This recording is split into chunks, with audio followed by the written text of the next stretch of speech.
Бисмилла, алхамдулилла. Ассаламуалейкум, құрметті әлеумет.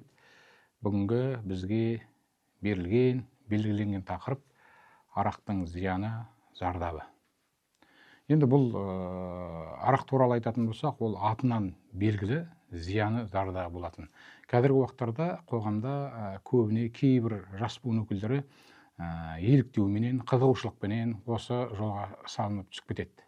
Егер солай арақ ішіп, сондай жаман жолға түсіп кететін болса, осы қоғамда біздер шама шарқымызға қарай сол жолда жүрген жас буын өкілдерін ол ортадан алып шығып, қоғамға бейімдеу мақсатында әрбір қоғам мүшесі атсалысып тәрбиелеуіміз керек.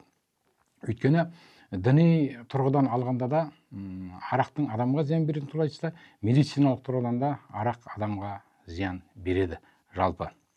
Ислам дінінде жалпы, біздің дініміз исламда адамның денсаулығына зиян беретін және де қоғамдық ортаға қауіп төндіретін нәрселердің барлығы харам болып саналады. Аллах тағала Құран кәрімде біздерге өзіне қаратпа сөз есебінде ескерту арқылы бізге айтады: ей Аллах тағалаға иман келтіргендер, арақ ішу, құмар ойнау, бұтқа табыну, отпен бал ашу, бәсекелесу, осылардың барлығы шайтанның істерінен деп ескертеді біздерге. Және де бақытты боламыз десеңіздер, осы нәрселерден сақ болыңыздар дейді. Өйткені арақ барлық бүкіл жамандықтың кілті. Жаман жолға бастайтын, қоғамдағы бірлікті, бауырмалдықты қашыратын болғаннан кейін осы арақты дінімізде харам екендігі айтылады.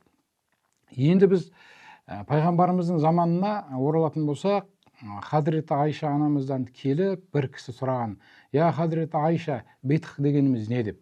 Сонда Хазіреті Айша, битх дегеніміз балдан ашытылып жасалатын арақ деп ескерткен.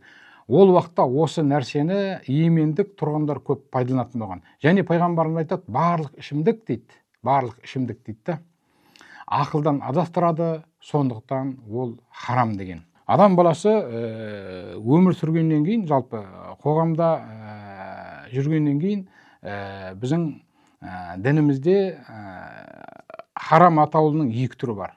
Біріншісі, яғни ол жаратылысын харам болған нәрселер, екіншісі адал болып харамға айналған заттар. Жаратылыстан харам болғандар, мысалы доңыз, мысалға алатын болсақ.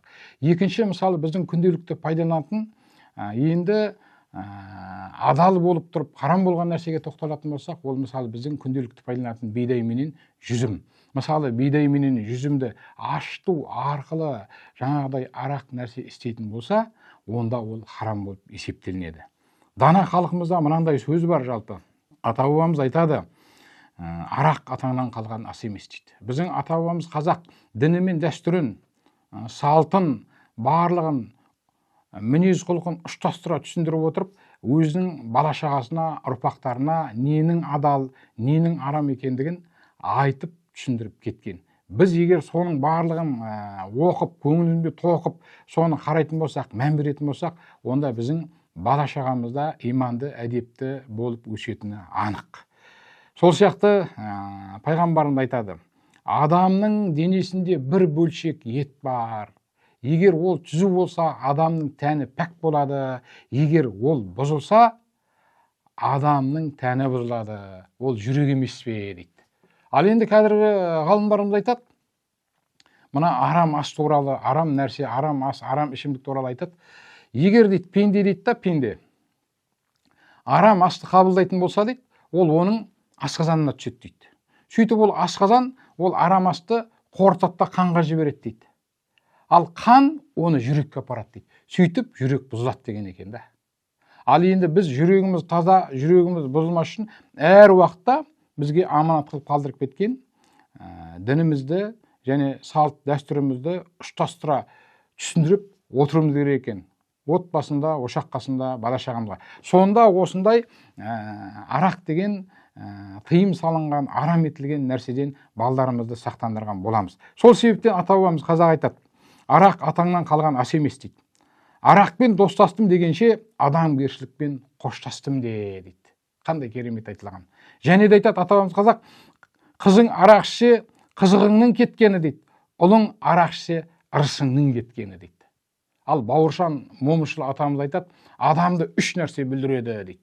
Біріншісі арақ дейді бүлдіретін, екіншісі ақша, үшіншісі атақ, даңқ дейді. Міне осы нәрселерді біз өзіміз ұға отырып, кейін ұрпақтарымызға түсіндіріп ұғындыратын болсақ, онда біз қоғамда дұрыс өмір сүруге аяқ басқан боламыз. Және де пайғамбарымыз саллаллаху алейхи вассалам айтады, арақтың өзі 10 түрлі тарапынан дейді, 10 түрлі қарғыс салған дейді. Бірінші арақтың өзі дейді, екінші оны ішуші, одан кейін оны құйып беруші, сатушы, сатып алушы дейді, дайындаушы мен дайындап беруші, әкелуші, әкелдіруші, және де одан түскен пайданы жұмсаушы дейді. Міне осы нәрселерден біз сақтықпен қарап, ұрпағымызды имандылыққа, инабаттылыққа, адамгершілікке, мінез құлқының дұрыс болып өсуіне барлық ел халық болып жұмылып, кейінгі ұрпақ буын өкілдерін түсіндіретін болсақ, онда нұр үстіне нұр болар еді. Міне сол өзіміздің тәнімізді, жүрегімізді таза ұстау үшін әр уақытта ішетін асымызға да қарауымыз керек екен. Сол себептен ата-бабамыз біздерге аманат қылып қалдырған нәрселер бар. Ол бірінші ел, яғни отан, яғни мемлекет, екінші ол жер, былай айтқанда қазақ суреттейді, сипаттайды, жер ана деп, жерден бүкіл нәрсені алады деп. Одан кейін біздің тіліміз, одан кейін діліміз, одан кейін дініміз. Міне осылардың барлығын, осы аманаттарды келешек ұрпаққа түсіндіріп, қазақ деген ұлттың өкілі, қазақ деген ұлттың баласы мәдениетті болған деп біз айтап жүретін болсақ, онда нұр үстіне нұрған болар еді. Еліміз аман, халқымыз тыныш болсын, әр уақытта қуанышты күндеріміз көп болсын. Көңіл қойып тыңдағандарыңызға рахмет.